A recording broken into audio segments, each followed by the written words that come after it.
Tecendo Prosa Podcast. Escuta para você ver, com a apresentação de Cida Mendes, Concessa e suas jandiras convidadas. Um oferecimento Marte Minas, o maior e mais completo atacado e varejo de Minas Gerais. Alô, jandiras e jandiros desse mundo digital. Agora tecendo prosa comigo aqui nesse podcast. Uma experiência nova para mim e quem sabe para você também, que não tem ainda o costume de ouvir esse trem. De uns tempos pra cá, eu aprendi a ouvir esse novo jeito de fazer rádio, que é o podcast. Sempre gostei de rádio, desde piquitita. E agora, nesses tempos que é tudo digital, nós pode escolher o que vai ouvir. E o bom desse trem é que nós pode ouvir enquanto faz as coisas, comparação, enquanto caminha, lava umas vasilhas, faz comida, de modo que não toma o tempo da gente. E em cada episódio, eu e Dona Cida vamos tecer prosa com uma jandira convidada. E vamos poder questionar de um tudo, minha filha. Porque não tem pergunta boba. Tem é bobo que não pergunta. E se você é escutante, quiser mandar pergunta ou sugestão para nós, não espere inteirar dois não, coisinha. Manda um e-mail para podquestionar@concessa.com.br. E minha jandira hoje é a Cida Moreira, uma amiga querida que eu conheci fazendo o filme O Tronco, de João Batista de Andrade, em 98.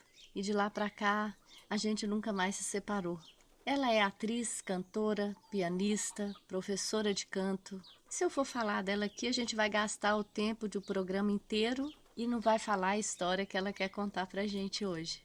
A obra dela tá aí, em todas as plataformas, tá no mundo. E hoje ela vai contar pra gente uma história real. Uma história que fala de amor, aceitação, cuidado. Pode questionar, Concessa? Senhoras e senhores, Cida Moreira. Então, Concessa, aqui é a sua Jandira Cida falando. Contar uma história real, uma história dentro da história da minha vida, que foi construtora de todos nós, da minha família de origem, minha família biológica. Meus pais se casaram em 1940 e em 42 nasceria meu irmão mais velho, o primeiro filho deles, minha mãe com 23 anos, meu pai com 25 anos. E nasceu uma criança de 7 meses aqui em São Paulo, na época sem a menor condição de sobreviver. Uma criança muito prematura, pesando 1,5 kg. E meus pais jovens, primeiro filho, um choque de realidade muito violento, né? Mas a vida desse menino foi abraçada por eles. Eles abraçaram a vida dele e falaram, vamos, vamos. E foram. E o tempo foi passando, foi muito complicado. Essa criança esteve para morrer várias vezes. Os médicos não acreditavam mesmo que ela fosse, como se dizia antigamente, vingar. Mas essa criança vingou. E aí, quando tinha mais ou menos 1 ano e pouco, eles começaram a perceber que era uma criança diferente. Além de ser muito pequenininha, uma criança fraca, né? Corporalmente fraca, saúde frágil. O médico que cuidava da minha mãe, que fez o parto dele, achou que ele era estranho. Ele tinha um olhinho repuxado e não sorria, não brincava. Era bem quietinho, assim, sabe? Uma criancinha pequenininha, quietinha, né? Ocupava um lugar tão pequenininho no mundo.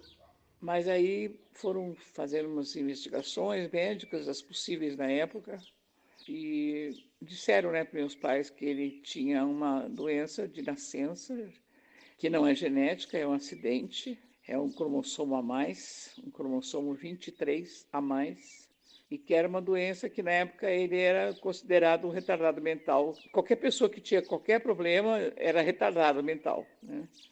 Ou louco, né? Ou perigoso, ou inútil, essas coisas todas. E ele tinha o síndrome do mongolismo, ou seja, ele era uma criança mongoloide. Abraçaram a vida e a criança vingou. É de vera, Minha mãe usava muito essa palavra pra gente e pra planta. E sua mãe e seu pai, Cida, como é que eles lidaram com essa informação? Lembrando que isso foi em 1942, o primeiro filho e eles novinhos demais da conta, ué. Meus pais levaram outro choque, né? Porque não sabiam o que fazer com aquela criança, como fazer, como tratar. Mas de uma forma muito inacreditável para mim até hoje, eles seguiram a vida, cuidando dessa criança com amor e amor. Inclusive, ele recebeu o nome do meu pai. Meu pai chamava Antônio Campiolo e ele chamava Antônio Campiolo Júnior. E eles seguiram, a vida seguiu, esse menino começou a se desenvolver um pouco mais, mas ele não andava, ele não sentava, ele tinha o olhinho repuxado, emitia alguns sons, mas não aprendeu a falar, mas ele enxergava, ele escutava, ele tinha uma atividade, ele tinha uma vida, né, física. E minha mãe educadora, e eles procuravam se informar ao máximo de tudo que fosse possível. E essa criança foi crescendo, e quando ele tinha 5 anos, a minha mãe teve outro filho, né, que é meu irmão mais velho agora, porque no momento nós éramos 6 pessoas, somos 3. E nasceu meu outro irmão, saudável, grande, e na verdade isso foi um risco. Na época, os médicos diziam para minha mãe que eles teriam que fazer uma espécie de pesquisa genética, mas que não fazia no Brasil isso, porque para saber se teria possibilidade de ter outro filho retardado, né, ou outros filhos retardados. Porque existem casos assim, esses acidentes acontecem também. No caso dele era um acidente, enfim. Aí eles seguiram a vida, meu irmão nasceu forte, grande, saudável, e eles tratavam desses filhos com muito amor, e meus pais nunca deixaram de aceitar e amar esse filho mais velho a vida toda, numa época inclusive em que se fazia assim, aliás, meu pai recebeu várias vezes o convite de falar assim, não, interna ele aí, imagina, põe ele no asilo, vai dar trabalho para vocês, Deus me livre, uma coisa assim, entendeu? Coisa linda! Fizeram o que pai e mãe têm que fazer com seus filhos, comparação. Aceitar e acolher. E amar, amar e amar. Numa época que não tinha os recursos que tem hoje. Bom, aí, concessa. Passados mais 5 anos, quando o Antônio tinha 10 anos, eu já 5 anos eu nasci em 51. Fruto de minha mãe queria uma filha menina, uma mulher, e ela fez uma promessa para Nossa Senhora Aparecida, e nasci eu. E depois, quando eu tinha 5 anos, nasceu meu outro irmão, o Paulo. Então a gente tinha uma diferença de 5 anos entre um filho e o outro, que na verdade podia parecer uma coisa bacana, mas não foi, porque nós somos de gerações diferentes. Agora não, depois que foi ficando adulto, não. Mas quando eu nasci, o meu irmão já tinha 5 anos, o outro tinha 10. E aí, para continuar contando a história do Tato, a gente chamava ele de Tato. Esse menino, ele fazia fisioterapia, tinha tudo que existisse na época de tratamento aqui em São Paulo, tudo que existia, meus pais iam atrás e faziam. Era coisa neurológica, enfim, uma coisa assim inacreditável. Minha mãe tinha pastas e pastas com os exames, com as consultas, com as coisas e tal. E ele foi crescendo e, na verdade, como ele não tinha nenhuma força muscular, ele começou a fazer o que a gente chama hoje de fisioterapia. E quando ele tinha 6 anos, ele ficou de pé e começou a andar devagar, que nem um bebezinho de 1 ano. Começou a andar, coincidentemente com o meu irmão, que tinha nascido depois, também começou a andar. Então, meu irmão tinha 1 ano, ele tinha 6. E aí, então, o fato dele andar, estimulou muito motoramente, ele ficou muito mais ativo, ele progrediu, sabe? Então, ele foi indo, crescendo assim de saúde física, e aí também, para mim, eu comecei a perceber muito depois, que é claro que eu nasci muito depois, o temperamento dele, né? Que ele era uma pessoa muito doce, né? Amoroso, ele aprendeu a falar, até que bastante. Aí pegava assim no meu rosto e falava, meu amor, meu amor. Era um amor que ele sentia pela gente, e a gente por ele, era uma coisa de louco, inacreditável. e ele conseguiu aprender a fazer muitas coisas, ele tinha muitas habilidades, e aí meus pais também, nesse tempo todo, começaram a saber lidar com ele. Então, ou seja, como não existia ainda escola, essa coisa de APAE e tal, foi aparecendo depois que ele estava já grande. Então, ele não pôde entrar numa instituição assim onde ele pudesse ter aprendido mais coisas ou coisas assim. Não escolarizado, mas ter aprendido melhor outras coisas, né? Mas os meus pais fizeram um trabalho incrível com ele, inclusive porque assim como ele ficava em casa, ele tinha tarefas, né? Então meu pai tinha um galinheiro, ele era responsável pelo galinheiro. Ele era responsável por isso, ele era responsável por aquilo. Ele tinha tarefas, então ele aprendeu a arrumar a cama, ele dobrava a roupa, ele tinha, sabe, tarefas determinadas e que ele tinha que cumprir. Por exemplo, uma coisa que eu me lembro assim incrivelmente presente para mim, todo domingo de manhã ele lavava o carro do meu pai e esfregava aquele carro. E ele, como toda pessoa que tenha síndrome de Down, que o nome realmente é uma síndrome de Down, isso foi descoberto lá pelos anos quase 60, que começou essa literatura médica a definir isso. Ele era muito detalhista, ele fazia tudo muito direitinho. Assim, ele era perfeito, ele dobrava a roupa melhor do que qualquer uma outra pessoa especializada. Ele cuidava das galinhas, ele varria aquele galinheiro, ele cuidava das plantas. Ele ficava no jardim da minha mãe, né, pegando as folhinhas amarelas, tirando as folhinhas amarelas. Todo tipo de trabalho assim delicado, trabalho menor. Por exemplo, descascar alho, sabe assim, coisas assim. E minha mãe botava ele para fazer e ele adorava. E ele tinha uma coisa maravilhosa, ele amava música. Então, ele passou a vida dele, quando ele se deu conta disso, com um radinho de pilha, assim no ombro, assim, tinha uma garagem lá em casa, aberta, e quando ele não tinha o que fazer, ele sentava lá naquela garagem, numa cadeira que era só dele, e ficava com aquele radinho ouvindo música. Então, eu comecei a estudar piano, e aí o que começou a acontecer? Ele começou ele me pegava pela mão e me levava para o piano para eu tocar para ele, né? E ele falava, toca, toca, toca. E aí ele adorava, ele sentava numa cadeira, aquelas cadeiras de papai, ao lado do piano, né, lá na minha casa. E ele sentava lá e ficava para mim, toca, toca. E tinha as músicas que ele amava. Ele amava, aí nos anos 60, ele amava ver televisão, ele via, minha mãe via todos aqueles programas de música. A gente tinha essa coisa de ir a todos os lugares e assistir muita coisa, e os musicais e tal.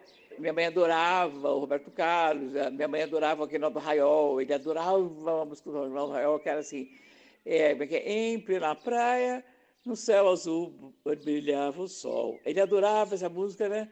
Fazia eu tocar e ele cantava assim, meio enrolando as palavras, e cantava alto, e ele era muito, muito detalhista, e ele adorava ouvir a música o dia inteiro.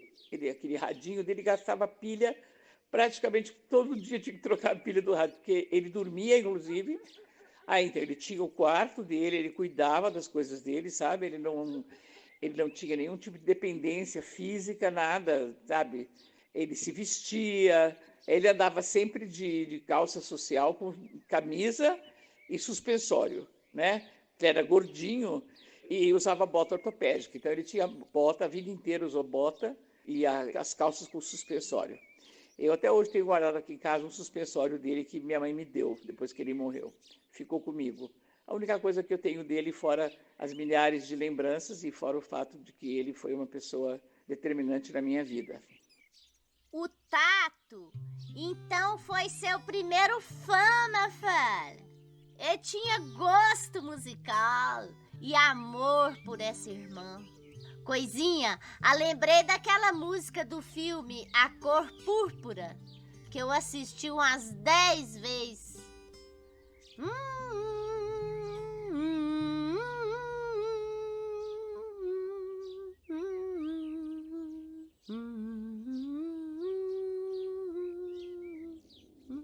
Para Concessa.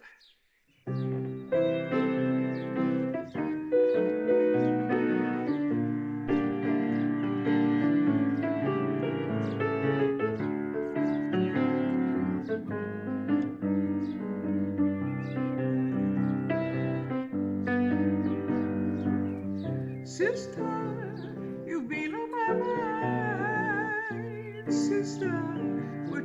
of a kind, sister.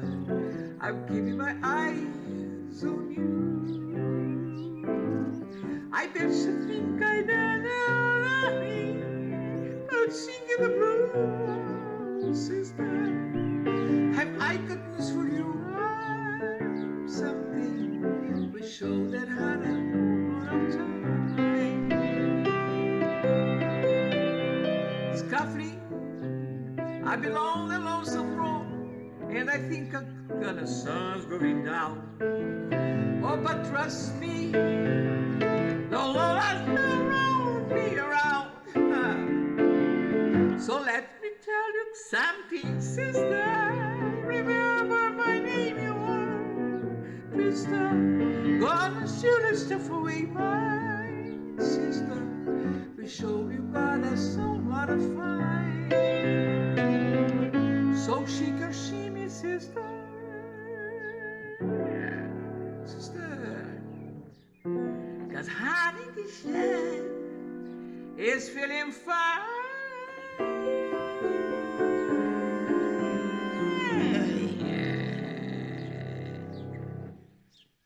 Agora eu derreti aqui, gente. Fecha os ralos, Vicente, senão eu vou escorrer. Moreira, você foi sister demais desse irmão seu, coisinha. Ai, que coisa linda. Olha, você vê, essa história aí, tudo, seu irmão, você falou que foi determinante na sua vida. Vamos continuar? Determinante na minha vida e na vida de toda a minha família, na vida dos meus pais, que foram pessoas de uma genialidade inacreditável. Eu não consigo entender como é que aguentaram aquele rojão da maneira como eles fizeram, entendeu? E dos meus avós, das minhas tias, meus tios e dos amigos. O Tato, ele era adorado por todo mundo amava ele. Quando ele morreu em 72, com 30 anos, foi uma comoção muito grande, sabe? Então, era uma pessoa adorável, porque ele era mesmo adorável, ele não tinha nenhuma agressividade, ele era, assim, naturalmente uma pessoa, realmente, como dizia hoje, que é uma criança especial, ele realmente era uma criança muitíssimo especial. Né? Quando a síndrome de Down, naquela época, as crianças não viviam muito tempo, porque várias, a gente chama de comorbidade, né, hoje. E ele tinha um pulmão muito fraco, ele teve várias pneumonias e tal, tinha umas coisas. E nos últimos 2 anos de vida dele, ele já era considerado um idoso. E, na verdade, ele envelheceu mesmo. O cabelo dele ficou mais branco, ele começou a ter problema com os dentes, então tinha que ir no dentista, tinha que tomar anestesia geral para poder tratar do dente. E ele começou a ficar bem mais doente, teve assim um declínio físico muito grande. Ele ficou um velhinho, assim, sabe, mais encarquilhadinho, já andava menos, já não fazia, ficou mais quietinho e tal. E ele morreu assim, ele teve uma pneumonia daquelas que ele teve, foi para o hospital, e no domingo de manhã o médico passou, deu alta para ele, e meu pai chegou, ela tinha dormido no hospital, meu pai chegou, ela falou, eu vou lá em casa, vou pegar uma roupa, não sei o quê, eu não sei o que ela foi fazer em casa e tal, e eu já volto, né? Aí meu pai ficou com ele sozinho no quarto, ele estava deitado na cama, meu pai do lado dele, assim, de repente ele olhou para o meu pai assim, e quase que teve uma coisa assim, e morreu ali na frente do meu pai. Eu vou entrar aqui nessa conversa agora para deixar a Concessa se recuperar. A vida vivida e contada. São essas histórias que fazem de nós as pessoas que somos. Seu irmão, Cida, viveu e morreu muito bem cuidado. Agora eu estou entendendo de onde que vem esse seu lado cuidadoso que você tem. Essa força que vem dos seus pais. Você é feita desse barro bom, minha filha. E como que foi essa partida, Cida?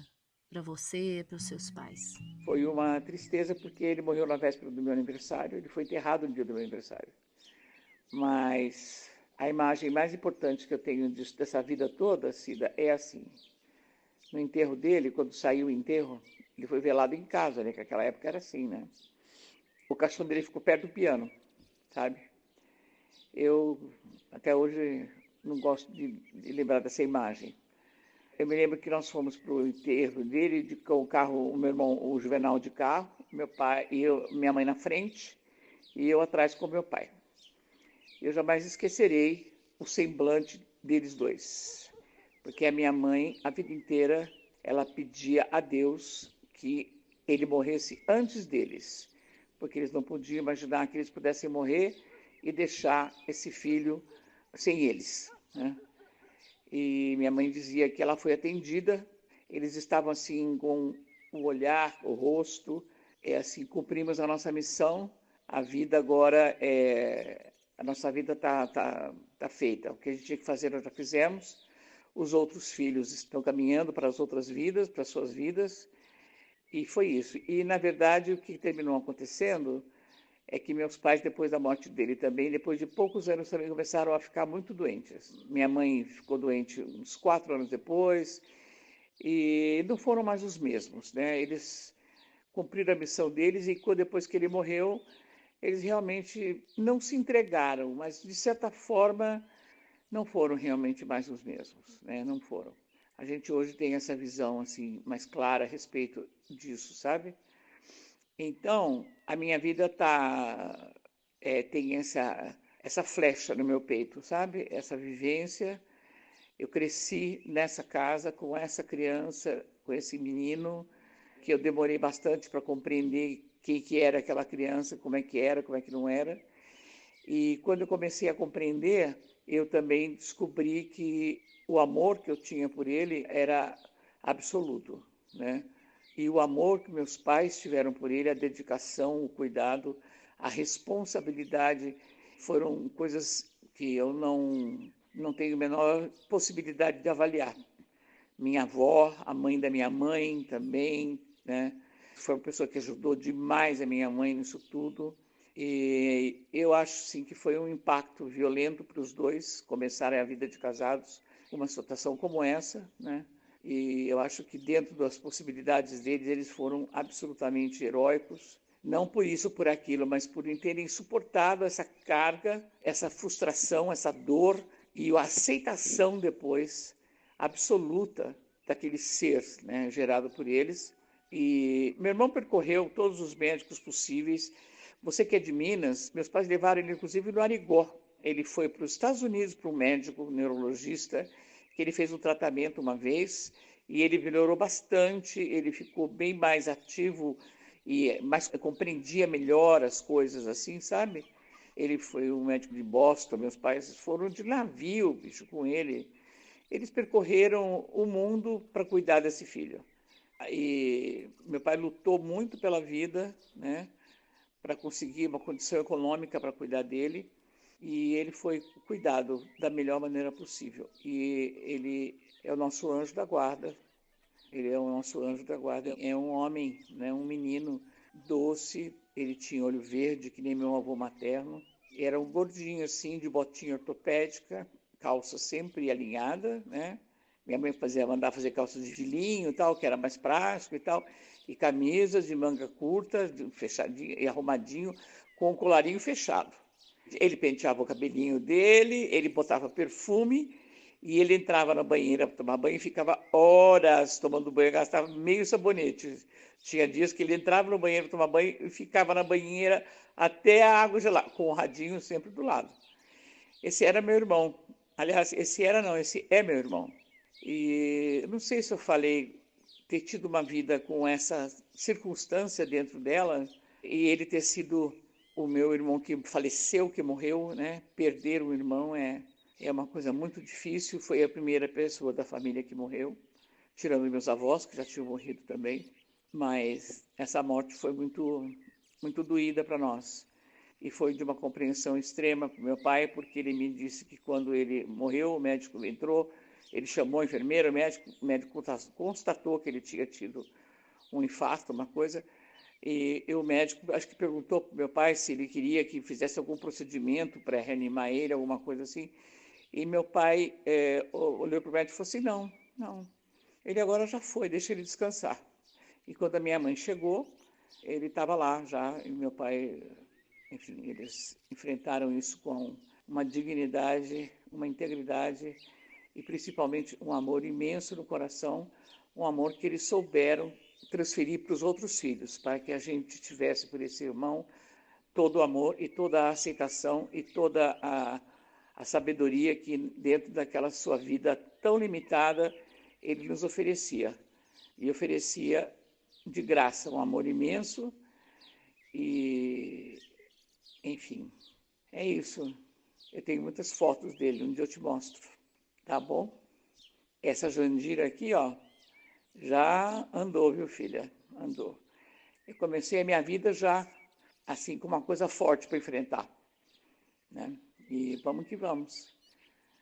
Concessa, você é uma criatura que está fazendo um bem enorme para todo mundo para quem você aparece.